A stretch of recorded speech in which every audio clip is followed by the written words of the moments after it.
Well, oddly enough, the state does not inspect new home construction along the coast for windstorm compliance, and that lack of oversight could prove to be costly for some homeowners. Investigative reporter Jessica Savage has a look at roof damage in two new neighborhoods that has some homeowners wondering why it happened.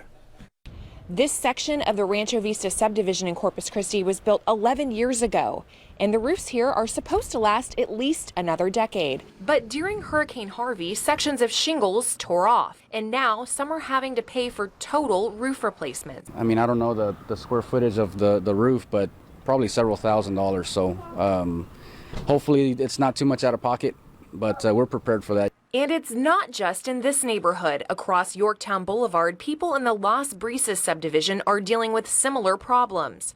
Mainly the left side of the house took off quite a bit of the shingles. But these roofs are supposed to withstand 120-mile-an-hour wind gusts. Harvey's top wind speeds in this part of the city were 75 miles an hour.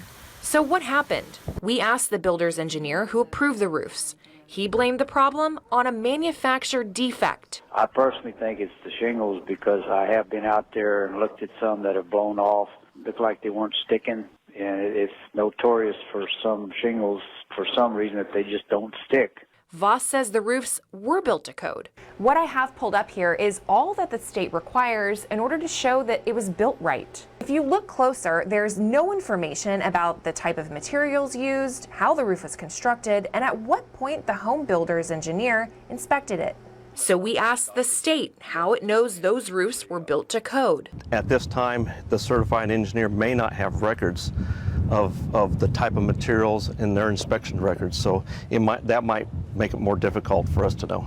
The end result, homeowners are left picking up the tab. Total roof replacement, did that surprise you after 11 years? A home that's only 11 years old? Yeah, typically with new houses, you would hope they'd put something longer than 10 years. 10 years is not long enough for the damage that we got. We did talk with home builder Bart Brazelton, and he says he no longer uses that type of shingle.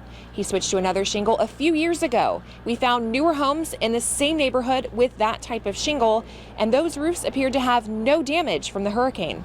Jessica Savage, 6 Invest.